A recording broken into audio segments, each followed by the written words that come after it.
Bueno, mi nombre es Manuel Becerra, soy profesor de Historia por el profesorado Joaquín de González de Buenos Aires. Soy magíster en Historia en la Universidad de San Martín y enseño en secundaria, en formación docente de profesora primaria y en la Universidad de Buenos Aires. Es un poco mi currículum. Para así explayarte un poco más en la formación docente, ¿qué enseñas? ¿Historia particularmente? ¿Y su En formación didáctica? docente claro, estoy en una unidad curricular que es el taller de diseño de ciencias sociales. O sea, en el tramo final de la carrera de profesorado primaria, yo soy quien acompaña a las y los residentes que están haciendo ya las prácticas en el grado y tienen que armar su secuencia de sociales. Entonces Ujú. ahí, acompañándolas, vamos diagramando esa secuencia y observando cómo se implementa en el aula y haciendo, bueno, las modificaciones que hay que hacer, etc. Es didáctica, es el análisis del grupo también, el análisis de la institución, pero fundamentalmente, bueno, es cómo se diseña y se ejecuta una secuencia.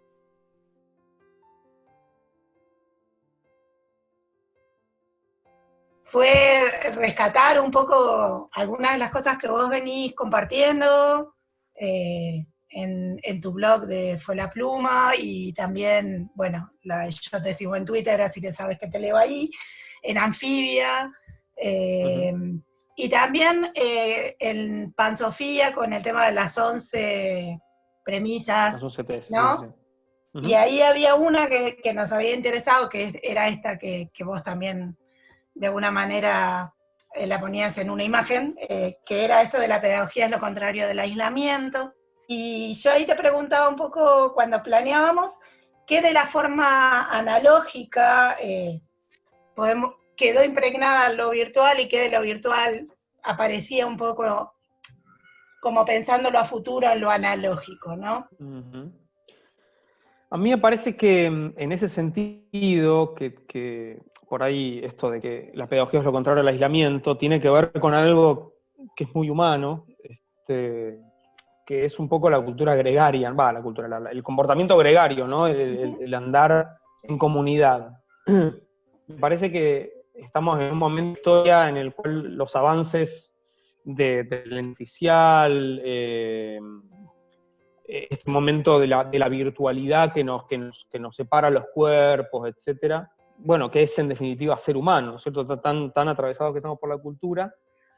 Y ahí estaba esa premisa que planteaba justamente desde Pansofía, de que la pedagogía es lo contrario al aislamiento, porque efectivamente a mí me parece que la pedagogía se trata de un vínculo, digamos, y de cómo uno piensa en ese o esos otros interlocutores que forman parte, en este caso, de un trabajo docente, que son nuestros alumnos y nuestras alumnas. ¿Cómo se lo conceptualiza? ¿Quién creo yo que es mi interlocutor? ¿Qué es mi interlocutor? Mi alumno y cuál es su función y esto de cuáles son las características propias de mi alumno, mi alumno como sujeto de aprendizaje. Uh-huh. Y ahí algo que pasó con la virtualidad fue que quedó como mucho más en evidencia quiénes estaban siguiendo y quiénes no estaban siguiendo las clases, ¿no? O sea, porque no contestaban, porque no mandaban los trabajos, porque no preguntaban por WhatsApp, porque no aparecían, porque no estaban ni siquiera en el grupo de WhatsApp. Y nos llevó a preguntarnos mucho, bueno, ¿qué es de la vida de tal alumno, de tal alumna que no aparece en el radar con las estrategias desplegadas? No aparece ni en el Classroom, no aparece ni en el Meet, no aparece en el WhatsApp, no aparece en el mail, no aparece. Bueno, ¿qué pasó? Y queda mucho más evidenciado eso, cosa que en la presencialidad quedó un poco invisibilizado porque capaz que en la presencialidad el pibe o la piba estaba en cuerpo presente. Entonces, aunque no prestara atención, aunque claramente había algo ahí que no estaba funcionando, el hecho de que estuviera en cuerpo presente ahí te daba la idea que estaba, de alguna manera estaba. Entonces, uno se preocupaba por ahí menos. ¿Por qué le está pasando a ese chico o a esa chica? Y ahora quedó como muy en evidencia, porque efectivamente no están, porque como la variable es la conexión y no estar presente en un espacio físico, y la variable es la conexión por distintos tipos de medios, y no aparece ninguno de esos, bueno, ¿qué pasó? Y ahí empiezan a circular, bueno, ahora recién en un grupo digamos, ¿qué pasa con los alumnos que no están contestando? Aparece la información, bueno, está internada, tuvo COVID, está con problemas de conectividad, se le rompió el celular, en fin. Y aparecen un poco esos relatos que antes circulaban, pero circulaban con menos protagonismo en la propia tarea. Me parece que eso es algo que fue apareciendo en este pasaje a la virtualidad. Vos decías que, creo que en una entrevista, que vos no usaste, o en la escuela que vos trabajás, no usaron como la modalidad sincrónica de la virtualidad, sino que se inclinaron más por lo asincrónico. Sí, depende de quién es. Yo no usé el modelo sincrónico, a otros colegas sí les funcionó mejor, le dieron más pelotas. También para esto de un poco el misterio, o no tanto, digamos, uno también puede tejer sus hipótesis de por qué los pibes se conectan más con tal que con tal. Bueno, ahí uno puede saber cuáles son los abordajes pedagógicos y didácticos que hacen que los pibes tengan más ganas de conectarse con un docente que con otro. Yo no usé porque un poco tomé a priori la cuestión de que se trata de una población con una situación de conectividad muy heterogénea. Tengo alumnos y alumnas que sí tienen dispositivos en la casa, que sí tienen una conectividad más o menos aceptable, que tienen un espacio y un tiempo en su casa para poder dedicarse a eso, y tengo otros alumnos que no, y tengo intermedios. Entonces, como la situación era tan dispar, me parecía que plantear, por lo menos como estrategia principal, el encuentro sincrónico iba a dejar afuera a la mayoría de mis alumnos y de mis alumnas de eso. Entonces, en todo caso, hice algún que otro encuentro, pero más que nada para hacer una puesta en común de cómo estábamos, de vernos un poco las caras, por lo menos en la pantalla, pero no como, claro, no como mediación de la secuencia de enseñanza propiamente dicha, sino como para recuperar un poco el vínculo. ¿Y eso te pasó tanto en media como en formación docente? No, en formación docente fue más estable la cuestión de la conectividad. Tuve alumnos y alumnas que sí tuvieron problemas de conectividad y problemas personales, no pudieron continuar con el cuatrimestre, pero en general era más estable, y en la universidad muchísimo más todavía, de hecho. Así que son panoramas como bastante diferentes entre sí, con variables diferentes que atraviesan cada situación, y fuimos haciendo cosas distintas realmente. Claro, nuestro contexto es bastante asimilable, las situaciones de dificultades con el equipamiento, con la conectividad, tanto en estudiantes de formación docente como primaria, digamos, ¿no? Las distancias, vos lo decías también el otro día, nosotros somos una cabecera de un pequeño pueblo con muchos parajes rurales, claro. Es decir, acá nomás ya te quedás sin conexión. Y después, un poco, después dejo de hablar. A mí me gustaba una idea que también estuve leyendo, no sé si en una de las entrevistas o en algo que vos habías escrito, como que el primer momento había sido muy de una respuesta pedagógica, como desplazando por momentos al momento más didáctico, como que el primer frente de batalla fue más pedagógico, y después nos pusimos a pensar como en términos más didácticos. Y yo pensaba, ¿qué hay ahí de lo interseccional? Sí. No, que creo que era una entrevista, Manuel, que vos planteabas que si hubiera sido educación a distancia, hay una cantidad de cuestiones vinculadas al dispositivo que uno tiene en cuenta previamente cuando se trata de educación a distancia, pero que fue digamos, una decisión urgente y que se hizo en principio lo que se pudo, aunque después por ahí se pudo acomodar. Sí, era justamente esa apreciación que vos hacías, y yo lo que me preguntaba en relación a eso, porque como soy de la pedagogía, ¿qué hay en este momento? Porque a mí esa es la pregunta que me surge bastante, ¿qué hay en este momento en intersección entre lo pedagógico y lo didáctico? Es decir, ¿cómo cómo avanzar en ese frente que vos definías bien como más pedagógico desde una lectura más didáctica. No sé si se entiende. Bueno, a mí me parece que es bastante complejo eso, justamente porque, bueno, no se trata de una modalidad de educación a distancia, y la verdad que no tenemos experiencia de docentes en educación a distancia en niveles obligatorios. Entonces ahí hay que hacer toda una reflexión didáctica muy compleja, por esto que te digo, que es la situación de la conectividad también y la accesibilidad de dispositivos. Eso en la escuela presencial se traduce en un edificio donde hay un pizarrón y hay un docente, y hay un escritorio, y hay pupitres. Entonces, la cuestión tecnológica básica está. Si yo quiero pasar una película, nos movilizamos a otra aula o pido un proyector, y eso está, digamos, está disponible en la escuela. Entonces, todo el atravesamiento de las nuevas tecnologías en la didáctica, en la presencialidad, está disponible más o menos. Si en la escuela tenés internet, un proyector, podés llevar un celular con un parlante de Bluetooth para pasar algún audio, o sea, está en la escuela. Y en este caso no. Entonces ahí, además de tener que reformular un montón de cuestiones didácticas, hay que contemplar esto, que no todos tienen la posibilidad de conectarse. Entonces esto ya te distorsiona las decisiones las decisiones didácticas que vos podés tomar. Porque no es que decís, bueno, voy por este lado porque todos cuentan con conexión, entonces voy a hacer esto. En realidad hay que contemplar un universo mucho más heterogéneo, que es heterogéneo ya en la presencialidad, pero repito, en la presencialidad la base tecnológica escolar del dispositivo escolar está ahí, y acá depende de la accesibilidad que tenga cada alumno o cada alumna en su casa. Entonces ahí se complica muchísimo más. Pero en los niveles obligatorios sí, y las tradiciones didácticas que hemos elaborado están mediadas por la presencialidad escolar, que podía no ser necesariamente en el edificio escuela, podía ser una salida didáctica, podía ser un abanico de posibilidades, pero siempre mediado por lo físico, ¿no?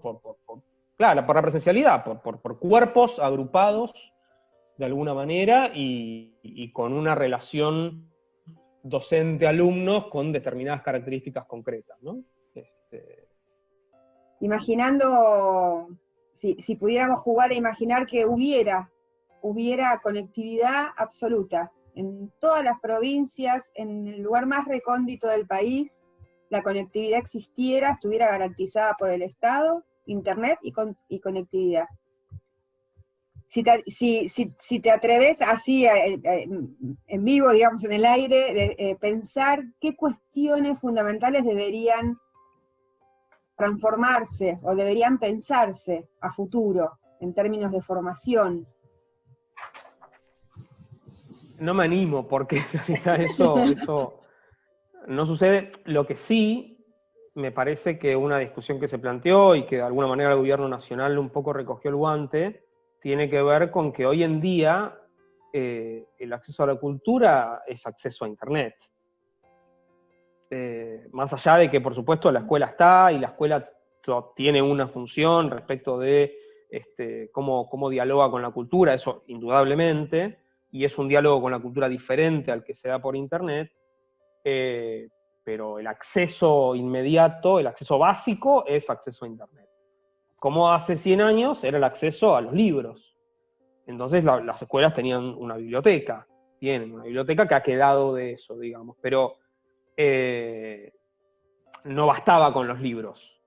Se necesitaba la escuela para trabajar con esa cultura escrita. Como esa cultura escrita ha pasado a otra etapa, mediada por Internet, donde lo escrito se comporta de otra manera, donde los consumos culturales se comportan de otra manera, donde lo visual tiene una preeminencia mucho más fuerte que antes, etc.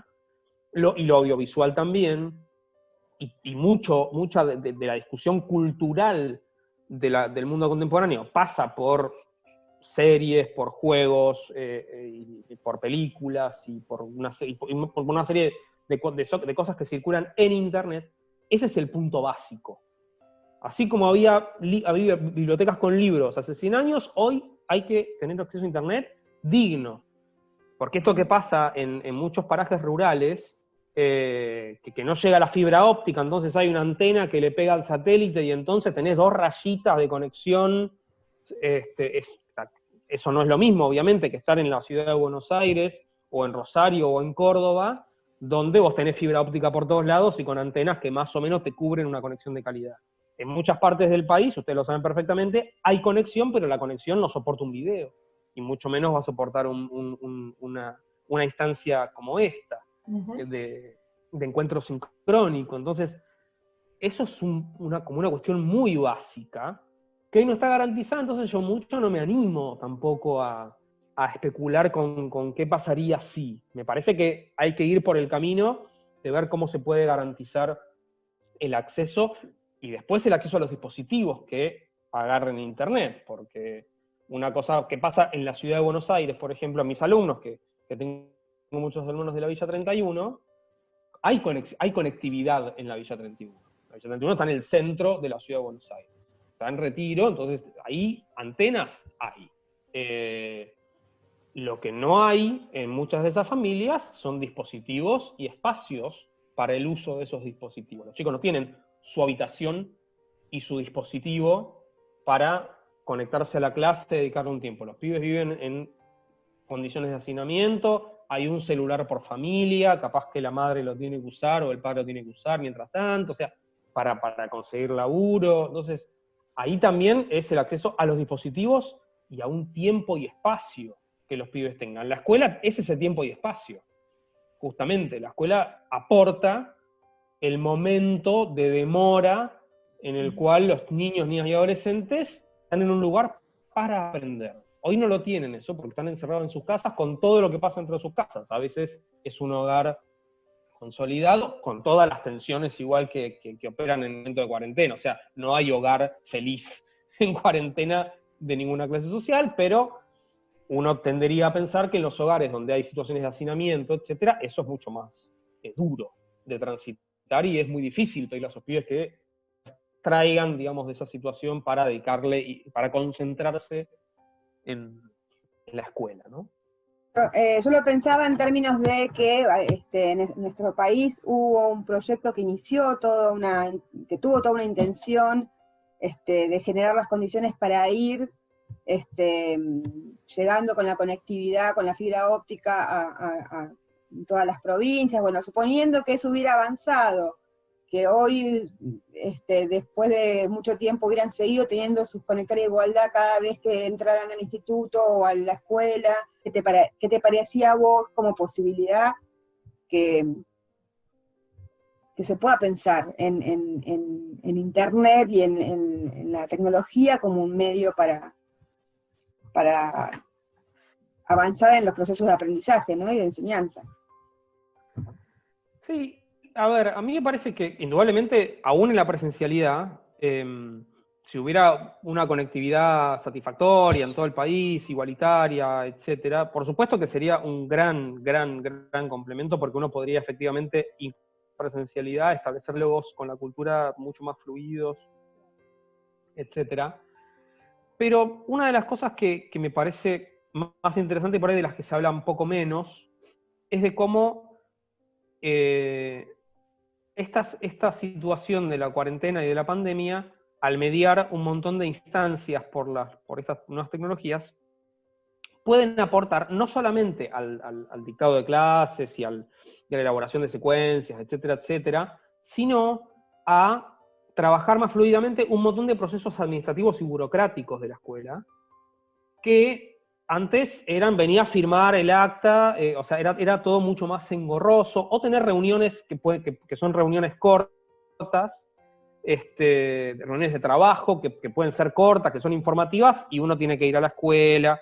Y hay cosas que evidentemente se pueden resolver desde la virtualidad de manera muy sencilla, y que por una cuestión de inercia institucional todavía no había llegado a eso, cuando realmente, esta cuestión de pasar las notas, por ejemplo, yo en la ciudad de Buenos Aires a fin de año paso la misma nota, 7 papeles diferentes. O sea, cada nota que cierro, de cada alumno cierro, la tengo que poner en 7 papeles diferentes, firmar los 7 papeles diferentes, que por supuesto pues nadie lee, y quedan arrumbados ahí. Entonces, bueno, al final, impuesto una dinámica de virtualización de todo el trabajo docente, bueno, hay un montón de cosas que al final se podían hacer virtualmente. Y que era un obstáculo no hacerlas virtualmente. Dar la clase, aunque vos dispongas de conectividad y eso enriquezca muchísimo la oferta didáctica, digamos, y lo que vos puedas hacer en el aula y le dé una potencialidad mucho más interesante, la presencialidad sigue estando ahí como un elemento estructurante, digamos, porque es, bueno, ¿qué hace uno como docente con toda esa cultura? ¿No? Esto está todo a un clic de distancia, sí, está todo a un clic de distancia, pero nuestro rol es precisamente recortar, jerarquizar, enmarcar, digamos, curar justamente todo ese mundo de información que está dando vueltas. Cuanta más información uno pueda acceder, mejor. Y más potente y más potencialidad puede tener una estrategia didáctica, pero me parece que lo más significativo, como te decía, de lo que se habla poco, son los procesos burocráticos. Y otra cosa más, que es que los docentes hace mucho tiempo que planificamos con las nuevas tecnologías. Eso tampoco se dice demasiado. O sea, yo toda mi carrera, yo llevo 10 años como docente, durante toda mi carrera, mis planificaciones siempre fueron con la computadora y con el paquete de Office. No concibo yo planificar clases sin computadora. Admiro y resulta estrafalario de compañeras de generaciones más arriba que han planificado yendo a la biblioteca y armando unas cosas gigantescas, con unas reglas gigantescas, pegando hojas. O sea, un laburo infernal, que yo lo tengo un clic de distancia, tengo Office, y con eso ya más o menos armo cosas. Después, obviamente, imprimo, saco fotocopias, sí, pero las nuevas tecnologías ya estaban incorporadas en la planificación docente antes de la pandemia. Y eran una parte muy cotidiana, y ya las teníamos incorporadas. Y tampoco eso queda muy visibilizado, ¿no? Sí, parece que hay una especie de situación cero que no es cierta. Exactamente, sí, totalmente. Y eso también alimenta ese universo un tanto angustiante, porque parece que tenemos que inventar todo de cero, y en realidad no es tan así. Exactamente, ¿no? Exactamente. Lo que sí, adaptarnos a una situación que es original para todo el mundo. Uh-huh. Para los docentes, para los bomberos, para los jueces, para los empleados administrativos de la empresa, para los gerentes de la petrolera. O sea, para todos estamos atravesando un universo, salvo los freelancers que trabajan en su casa. El resto de nosotros y nosotras, que somos los trabajadores del mundo, la enorme mayoría estamos transitando una situación que nos saca de nuestra lógica cotidiana, indudablemente, y ahí sí estamos viendo más o menos qué es lo que funciona mejor, qué es lo que funciona peor, de cosas que ya utilizábamos, o de cosas que estaban ahí y que no las utilizamos porque no teníamos la necesidad. Esto es algo que siempre hablo con compañeras del mundo de las TIC y la educación, yo no usaba Classroom porque no tenía necesidad de usar Classroom, porque tenía el aula. Y si en algún momento vuelve la presencialidad tal como nosotros la conocíamos a la escuela, voy a dejar de usar Classroom. En todo caso, puedo extender el uso del Drive, puedo insistir con la experiencia realizada a que los pibes tengan un email para mandar un poco de información por ahí, pero yo no sé si voy a usar Classroom realmente, porque no es algo en la clase, ¿no? ¿Hasta qué punto las nuevas tecnologías me solucionan problemas que yo tenía antes? Ese es el punto. Las tecnologías exitosas, WhatsApp, son exitosas, yo no soy un especialista en esto, pero son exitosas también porque vienen a solucionar algo que antes llevaba más tiempo, digamos. Dejar un mensaje de texto, o sea, me parece que ahí está bien, efectivamente también se crean demandas, por supuesto, ¿no? Se crean demandas, el mercado también funciona así, pero hay otras cuestiones de incorporación de las tecnologías que, bueno, esto me soluciona un problema que antes era más engorroso. No, pensaba también en lo que vos traías al principio, del valor de lo presencial en relación a los estudiantes, a la propuesta pedagógica, a la propuesta didáctica, y esto de las cuestiones más burocráticas y del funcionamiento, que también es un desafío en términos de la presencia y el cuerpo y el discurso, ¿no? Porque una vez nosotros tenemos como organización del instituto una vez por semana plenario de carreras, y, y nada, vos a veces estás conversando con compañeros que más o menos nos vemos así como ahora, nos escuchamos más o menos cortados, pero a veces es alguien que tiene que apagar la imagen, porque si no, y vos capaz que le tenés que decir algo, y que necesitas mirar, y no está. Entonces también requiere como toda, yo pensaba en esto de la invisibilización a veces que pasa en la presencialidad de las situaciones de estudiantes, pero también pienso en la invisibilidad, ¿lo dije bien? De nuestras posiciones, que a veces parece que no es necesario explicitarlas con vehemencia y claridad, y funcionamos como colectivamente con sobreentendidos, y en estas situaciones se agudiza la necesidad de decir, bueno, pero yo estoy diciendo esto y estoy pensando esto, lo que también supone una revisión y un pensamiento de lo que estamos haciendo, es decir, el pensamiento sobre nuestra práctica, que es diferente, que te obliga a un pensamiento diferente. No es solo lo que ocurre mientras estamos ahí juntos. No. Hay algo, sí, de la presencialidad que requiere, mejor dicho, hay algo del vínculo, incluso del vínculo laboral con compañeros y compañeras que requiere presencialidad, porque como vos decís, requiere tonos, requiere miradas, requiere silencios, bueno, nada, todo lo que sabemos que son las formas de comunicar que tenemos los seres humanos, más allá del mensaje verbal que emitimos, digamos. Hay un montón de formas adicionales y que quedan totalmente desnaturalizadas, por supuesto, en una pantalla.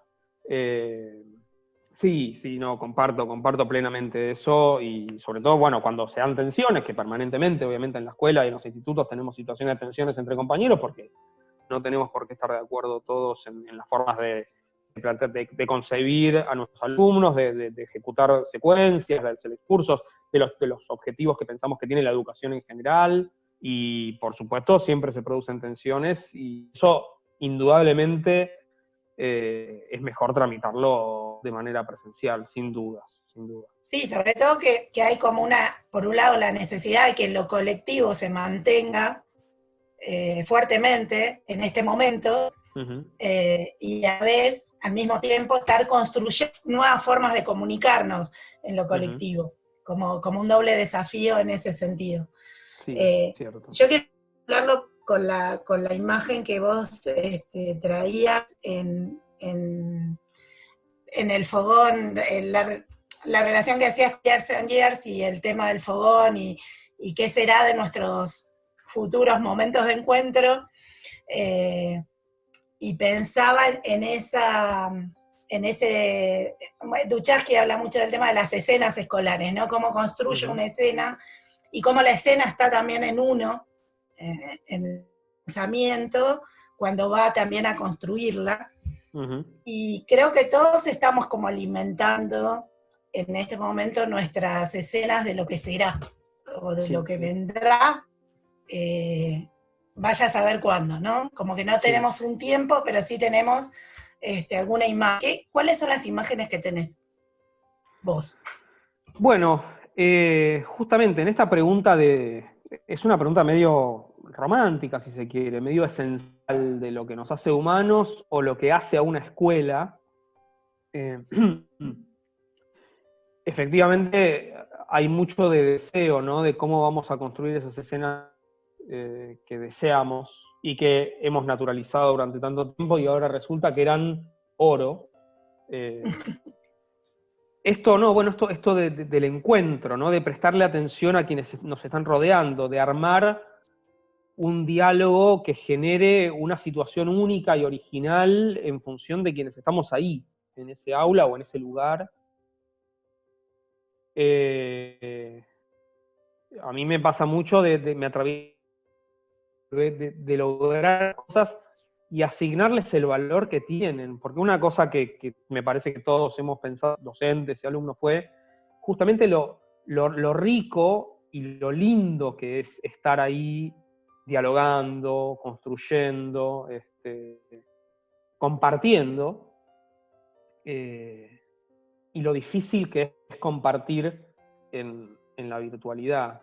Entonces, a mí me pasa mucho de volver a esto que sí, está muy bien esto que decís a través de Buchowski con esa categoría de escenas escolares, porque sí, es el valor que tiene eso y cómo podemos construir algo que sea rico, que sea, además de que ya es rico encontrarnos, meterle los elementos didácticos y pedagógicos que nosotros manejamos porque somos profesionales de eso, para que sea mucho mejor, que sea mágico, que sea fascinante en el sentido más elocuente, más categórico, ¿no? de la palabra, que fascine. El tema del fogón, lo que pasa es esto, ¿no? El fuego fascina, ¿no? Ujú. Debe haber una explicación biológica. El fuego a los seres humanos nos deja así como fascinados, y por eso y hay otra escena también en ese capítulo, donde bailan alrededor del fuego.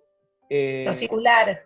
Lo circular alrededor del fuego, la celebración del fuego, el fuego para contar historias. Hay algo ahí medio primigenio, vaya a saber qué cosa biológica opera ahí y qué cosa de la cultura que venimos construyendo hace 15.000 años también opera ahí, que hace que, bueno, seamos, como decíamos, un animal gregario, y la escuela es una institución que ha quedado, a pesar de que sea moderna y a pesar de que los objetivos de la escuela moderna excedían muchísimo el encuentro, tenían que ver con el control biopolítico, con una formación patriótica, como todo lo que ya sabemos.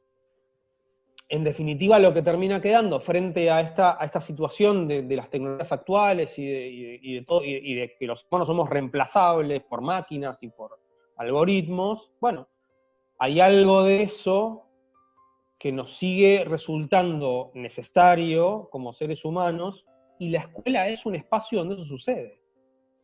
Y ha sucedido siempre, solo que no registrábamos que eso que para nosotros es tan central como seres humanos, pasaba en la escuela cotidianamente. Y ahora un poco lo recuperamos y nos damos cuenta del valor que tiene eso. Y en la especificidad de la escuela, esto de las escenas escolares. Los ingredientes que nosotros, como decía, profesionales de la enseñanza, le podemos meter a esos encuentros para que sean escenas escolares, para que enseñen algo más allá de lo evidente, para que abran horizontes de cultura, para que abran preguntas, para que abran... Bueno. Acontecimiento, es decir, el fogón como un acontecimiento, que cada encuentro, más que el encuentro, sea eso, un acontecimiento. Y también pensaba en esto de la añoranza, ¿no? De lo que teníamos y no veíamos, y que ahora añoramos volver a encontrar, y que quizás lo que nos devuelva la pospandemia no sean grandes fogones, sino pequeños, donde nos encontremos parcialmente y de a momentos. Y ahí va a haber todo un desafío en relación a cómo hacer que cada fogón alumbre la idea de que hay un fogón cuando nos estemos encontrando de a pocos. De ahí yo transfiero algo de mi escena, que no va a ser más los 45, 50 o 60, sino que voy a tener fogones pequeños. De poner ahí lo común nuevamente en juego, que no sea una cuestión, bueno, nosotros nos encontrábamos así. ¿Qué es lo que pasa también con esto que decía yo antes, de cómo funcionaron los encuentros sincrónicos, o no me funcionaron para mis alumnos? Porque esto no podía reponer lo común. En definitiva, iba a ser un encuentro entre los que tenían conectividad, pero no había algo común. Me hace repensarlo, ¿no es cierto?, esto que estamos charlando. Y efectivamente, y que eso no se transforme además en una guiada, que no sean todos los fogones uno igual que el otro, sino que, claro, démosle el volumen y el tiempo para escucharnos aparte, porque otra variable que se mete acá es en los niveles obligatorios. Seguramente en esos primeros encuentros empecemos a tener situaciones donde los chicos nos han pasado por situaciones espantosas durante el encierro. Y eso va a requerir un trabajo muy delicado nuestro, y nosotros también vamos a haber vivido muchas situaciones muy duras. Entonces va a ser un encuentro de subjetividades que van a estar muy golpeadas también. Porque las nuestras están golpeadas y las de los pibes muchísimo más, seguramente. Seguro. Estaba pensando mientras decías lo que decías, Manuel, que me parece a mí que más allá de una visión romántica, porque hay cuestiones que hemos puesto en juicio muchas veces en la escuela, nosotros mismos cuando intentamos revisar qué estamos haciendo, nos permitió tomar distancia, ¿no? Y esto de ver con extrañamiento algo que ya habíamos cotidianizado tanto. Me parece que a todos nos pasa que no vamos a volver iguales, vamos a tener por lo menos la intención de poner en juego eso que estuvimos, que estuvimos reflexionando respecto de por qué extrañamos la escuela, o el espacio escolar, o el aula, y por qué cuando estábamos en el aula no lo disfrutábamos tanto, algo pasaba, o algo sentíamos que no estaba funcionando bien. Sentí que han tenido más habilitada la palabra desde la virtualidad, sea desde lo escrito, o sea a partir de el mensaje de texto, lo que fuera, pero al no haber presencia física, han tenido más habilitada la palabra. Yo estoy segura que por más condiciones que yo entiendo que pongo en juego en el aula para que todo el mundo sienta que tiene habilitada la palabra, hay algunas condiciones al interior del aula, entre pares, y en esta relación asimétrica con la docente o el docente, que no les permitía poner palabra, por infinidad de cosas que podamos pensar en términos culturales, sociales, por condiciones vinculadas con los imaginarios, con las realidades, con lo que fuera, pero que la palabra estuvo mucho más habilitada.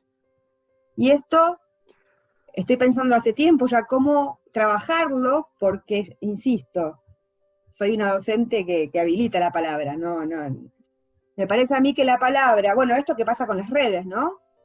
En este caso, en el mejor sentido, en la institución, les permitió participar desde otro lugar de mucho más empoderamiento, porque se sienten que no están expuestas. Esta es mi lectura, por supuesto. ¿Qué te parece a vos? Sí, este tipo de fenómenos son recontra interesantes para ver con lupa y decir, bueno, ¿qué pasó acá? ¿No? Porque efectivamente uno trata de tomar decisiones que habiliten la palabra. A mí me pasa permanentemente. Explicito ser muy democrático, pero hay algo que evidentemente a los pibes por ahí les resulta un poco difícil, digamos, para levantar la mano y tirar fruta. Incluso cuestiones entre pares, entre los mismos estudiantes, sí, cosas que aparecen ahí. Digo, total. Me acuerdo en ese sentido algo que fue muy interesante. Viene al caso de cómo se da la situación entre pares, un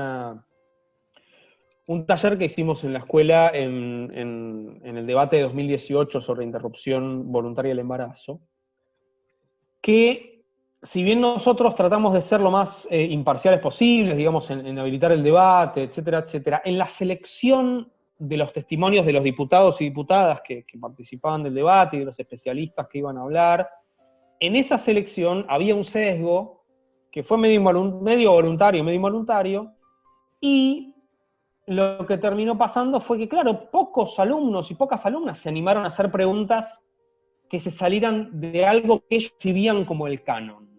Ellos se dieron cuenta de que ahí había un consenso, de que podía haber un consenso, entonces no se animaban a preguntar. Y yo lo que quería era justamente que pregunten no quienes compartían mi posición, o la de mis compañeras, sino que preguntaran justamente quienes tenían dudas al respecto, quienes no compartían esa posición, para permitir justamente armar un debate civilizado, justamente, y que nos demos cuenta de que se pueden discutir aún los temas más álgidos de una manera civilizada, escuchándonos, y se pueden plantear los desacuerdos, y hay algunos desacuerdos que son hables, porque hay desacuerdos que tienen que ver con la fe de cada uno, y y ahí no hay discusión posible, digamos.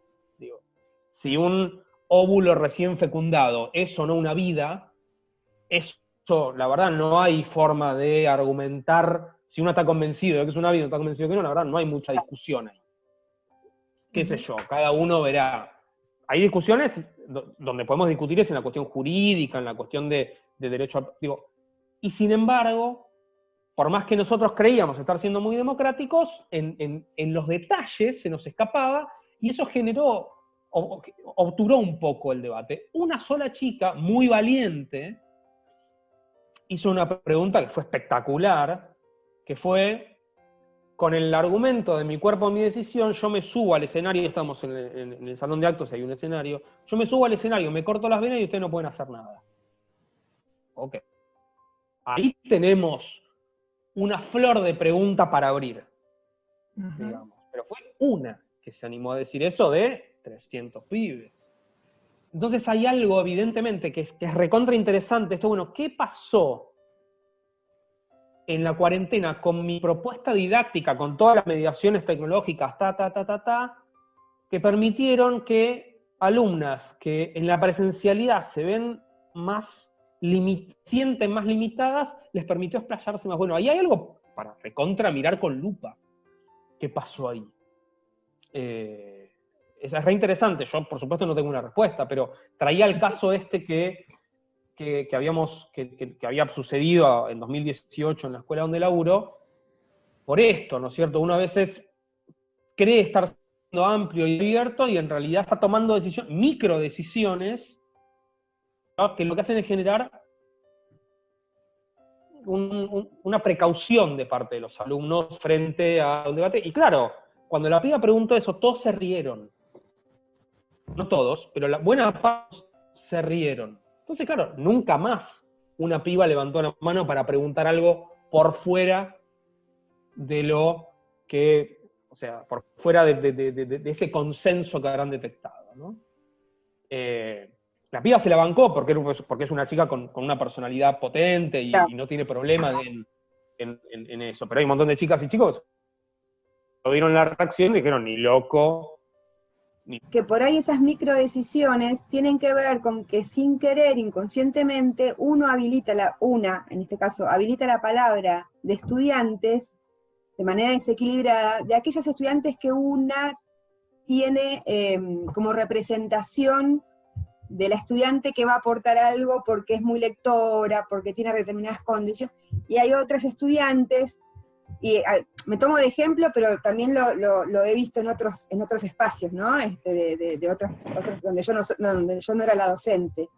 Como que está inhabilitada la palabra porque va a decir algo del sentido común, que no aporta mucho a lo que estuvimos trabajando desde el contenido, desde lo conceptual. Entonces, ¿cuánto de lo inconsciente juega ahí, que habilita la palabra siempre de las mismas personas por estas condiciones que tenemos respecto de lo que implica ser un buen estudiante, y cuánto deshabilita de otras, ¿no? Que por eso llega un momento que dicen, bueno, yo no hablo más porque nadie da crédito a lo que digo, porque siempre se le cuestiona, o por mil razones, ¿no? Pienso.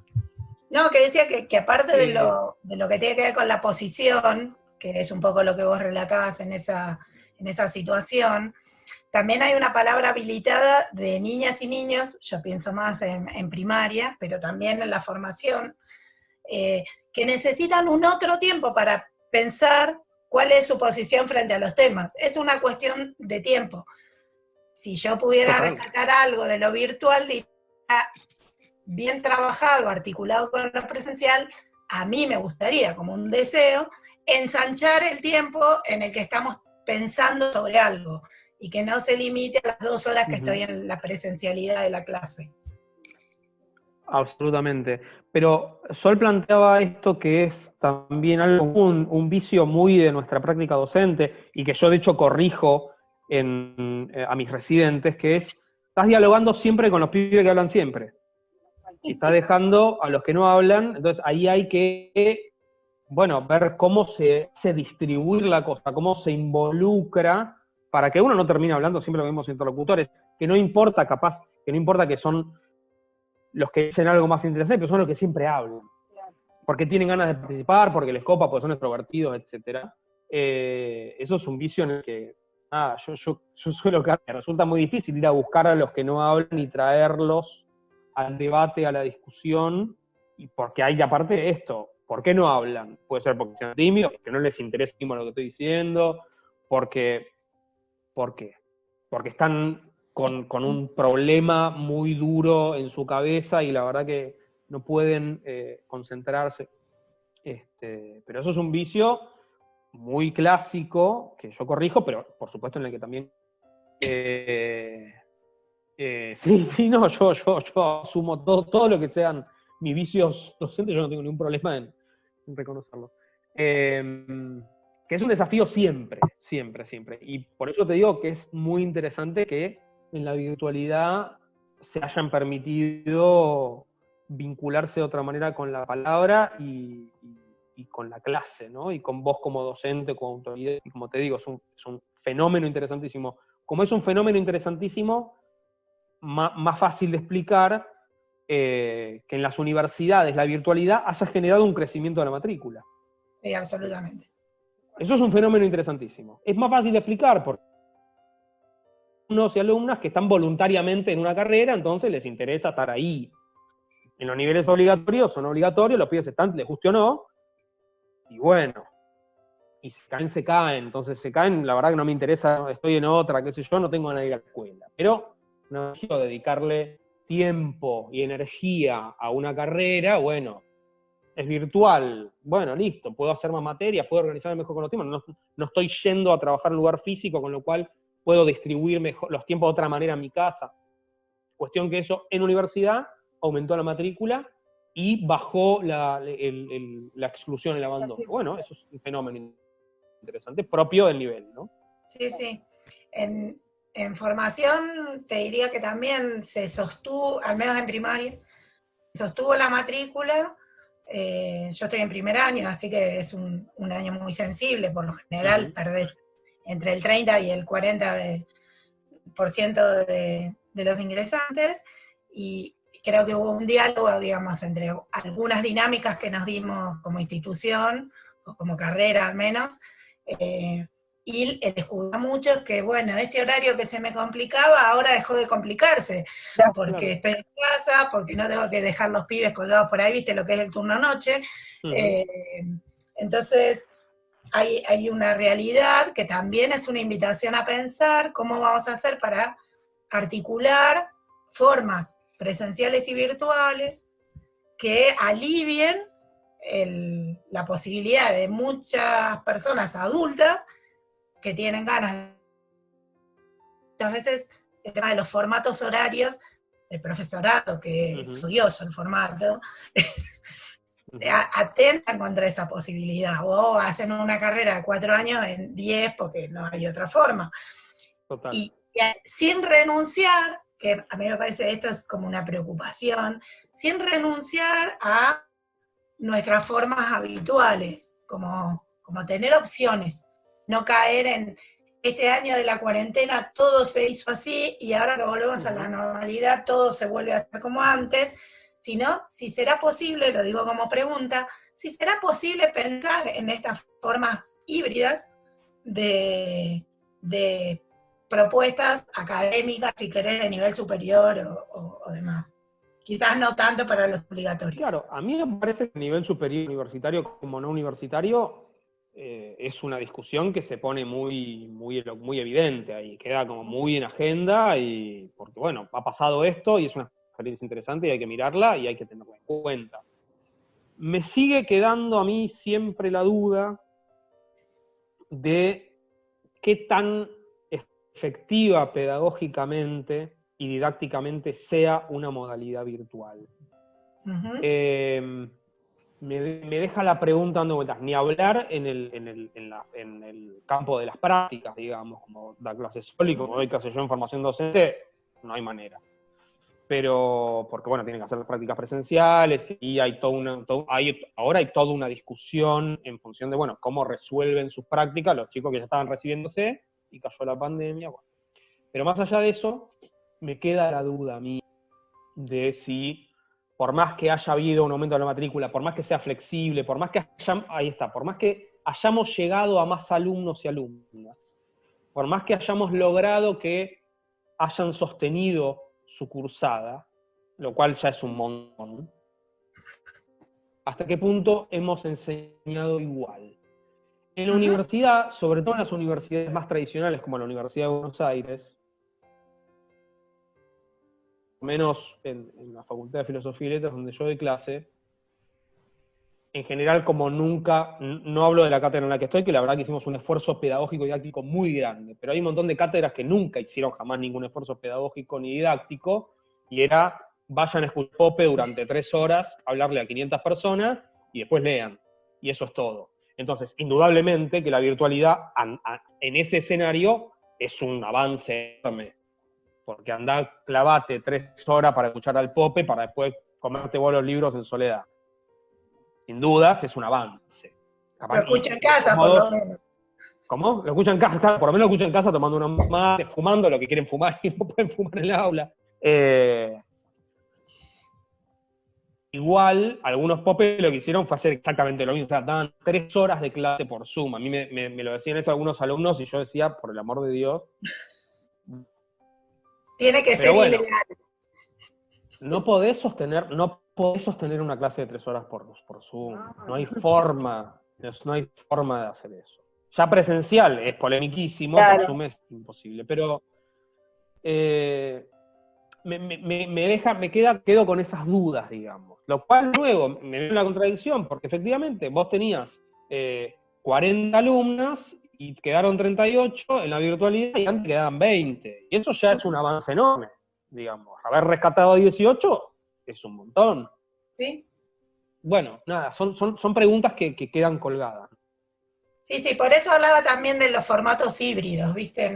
No ir a esas ofertas que existen en las universidades privadas que casi te arman la carrera para vos, donde ahí sí, olvídate de lo común, olvídate de lo colectivo, sí. Yo hago lo mío y ya está. Sino justamente pensar como ibas de, no sé, si yo tenía 3 horas, que era un bodoque tener las 3 horas juntas, y era un embole tener 2 y 1. Bueno, si podemos tener 2 presenciales y lo demás, y está buenísimo. Ahí aparece esto de la palabra que no se habilita en el espacio común. Bueno, me parece que es como interesante para empezar a pensarlo, y que siempre va a depender un poco de lo institucional, de lo jurisdiccional, obviamente, y también de la libertad de cátedra. ¿Viste? En algún momento, bueno, alguien dirá, no, lo mío es imposible. Sí. Bueno, está bien, y está bien, yo lo respeto y creo que es bueno. Pero también vuelvo al contexto más geográfico nuestro, y pienso que así como en algún momento, siempre se me hace inevitable hablar de Edith Litwin, imaginó el UBA 21 antes de Internet, ¿no? ¿Por qué no pensar en que tengamos algunos formatos, sobre todo de algunos de los espacios curriculares del primer año y demás, para muchas chicas y chicos acá en la ruralidad, que en una de esas no es tanta la distancia, pero es la dificultad de venir a instalarse. Total. Sí. Y vos le podés alivianar quizás un semestre, un año, y bueno, habría que pensarlo. Sí, eso también ahí, va en la línea del derecho a la educación. Totalmente. Como vos bien rescatás, digamos, en un espacio geográfico tan diverso como es Argentina, aunque todos siempre lo pensemos desde Buenos Aires y en el mejor de los casos Rosario y Córdoba, efectivamente hay situaciones donde eso puede ser un plus enorme para muchos chicos y chicas que efectivamente en lugares más apartados y tienen la sede del profesorado a esto, que no es el fin del mundo, pero capaz que son 25 kilómetros que son intransitables, más cuando nieva. Bueno, efectivamente, eso puede darle un tono mucho más interesante a algunos espacios curriculares, eso no tengo ninguna duda, y efectivamente van en la garantía del derecho a la educación, sin duda. Incluso Incluso estudiantes que son mamás o estudiantes que son papás y necesitarían poder usar, las estudiantes nuestras en la formación docente van todos los días, digamos, considerando la vida de las y los adultos, adultas, es complejísimo que puedan organizar una vida siendo madres, padres, ir todos los días a una institución. Bueno, nosotras mismas. Sin duda que ahí sí pueden ser un avance, y me parece que es una discusión muy pertinente para dar, ¿no? En ciudades y pueblos chicos, ¿cómo puede funcionar esto en los trayectos de nivel superior? Me parece que es una discusión interesantísima.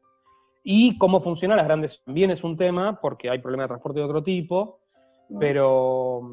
pero también es una discusión para dar, con otras variables en juego, pero también es una discusión para dar, indudablemente.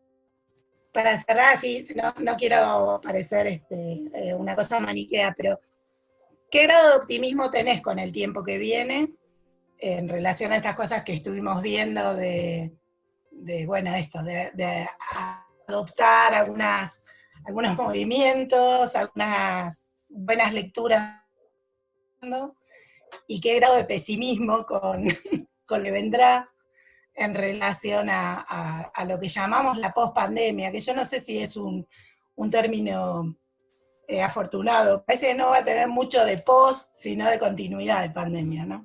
Sí, bueno, mi parte pesimista va en el sentido de no va a haber una pospandemia en el corto plazo, y vamos a estar dando escenarios mixtos, idas y vueltas, todavía incertidumbre. Tal vez en ese marco, tal vez, el hecho de poder encontrarnos, aunque más no sea un par de veces por semana, aunque más no sea con un grupo y no con todos, me parece que ya nos va a poner nos va a hacer mejor incluso nosotros. Y después, yo lo que veo es que buena parte de mis compañeros y compañeras, no puedo hablar por la TV docente del país, pero bueno, buena parte de mis compañeros y compañeras estamos haciendo un esfuerzo muy grande de reflexión y de innovación y de ensayo-error. Y, o sea, hay mucha crítica a la escuela y a los docentes, y a que no nos capacitamos, y a que no nos ayornamos. Y yo estoy viendo un nivel de plasticidad en el uso de tecnología y ensayos, errores pedagógicos y didácticos, que no sé si se da en otro ámbito a nivel sistema. Uh-huh. No sé si la policía funciona, si está con este nivel de pensamiento lateral, o si el sistema de justicia está con el nivel de pensamiento lateral que estamos teniendo nosotros. Salud no hablo, porque salud efectivamente está en el centro de la cuestión, y ahí lo que prima es un esfuerzo monstruoso, tanto físico como intelectual también, para atajarlo. Pero por fuera de salud, me parece que no hay otro sistema que esté pensándose tanto en este contexto como el educativo.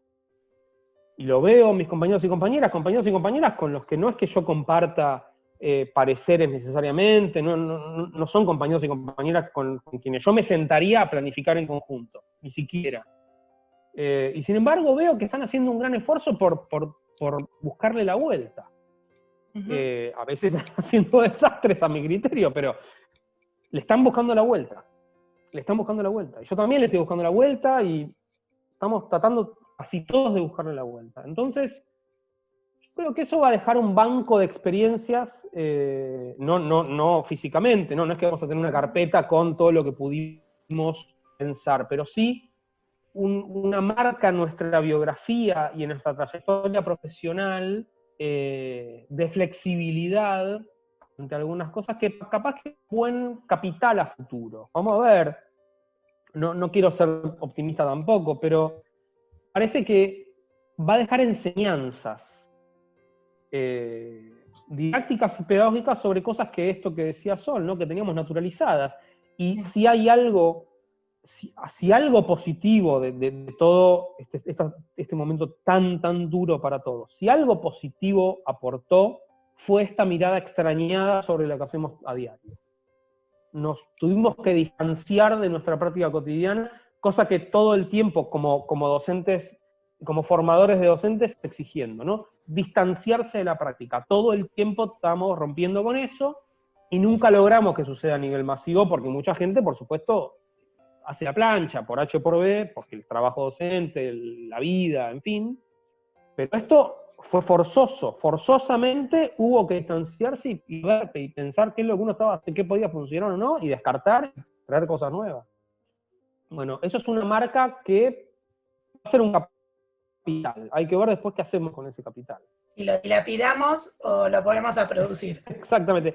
Y yo creo que lo que va a pasar es que algunos lo vamos a poner en juego y otros lo van a clausurar, van a cerrar con llave y lo van a tirar. Pero que algo va a quedar. Yo como profesor de historia, una de las partes optimistas, la mayor parte de mi reflexión histórica es absolutamente pesimista, pero si algo optimista me deja haber estudiado historia, es que la inercia va dejando cosas en el camino, ¿no? Y los grandes momentos de mucha intensidad van dejando cosas en el camino. En la escuela donde yo trabajo, en estos 10 años, hubo un cambio muy fuerte respecto de cómo se piensa a los pibes en tantos sujetos de derechos antes de una escuela de secundaria, de elite, que yo sé cuánto. Por lo menos discursivamente, hubo un cambio discursivo. Muchos se manejan igual que antes, pero cambiaron el speech.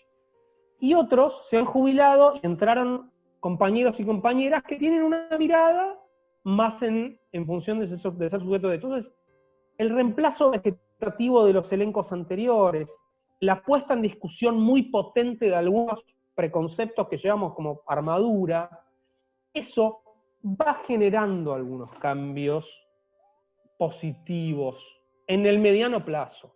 Y capaz que toda esta situación que deja todo este capital de experiencias y de experimentos, van a quedar ahí. Y hay que ver, bueno, cómo eso se va luego incorporando a todas las tradiciones que nos ponemos en juego todos los días. Somos nada más ni nada menos que un palimpsesto de historia educativa, ¿no? La ponemos en juego ahí. A veces nos ponemos en vigilante, y a veces nos ponemos en higienista, y a veces nos ponemos normalista, y a veces nos ponemos en freiriano, y a veces nos ponemos así, y con 2 minutos de diferencia, digamos. La misma clase. Estamos en la misma clase del mundo, digamos. Estamos siendo freirianos, de repente un pibe se manda alguna, y nos ponemos vigilantes, y bueno, es así. Esa es nuestra caja de herramientas ancestral, que es de todo lo que hemos mamado de las instituciones. Y esto ¿quién va a quedar ahí? Entonces, bueno, vamos a ver. Buenísimo, Manuel. Muchísimas gracias, realmente. La verdad que hermosa charla, muchísimas gracias. Gracias a vos. Un gusto haberte conocido. Gracias, Manuel. Igualmente, Sol, un abrazo grande. Chao, muchas gracias. Chao.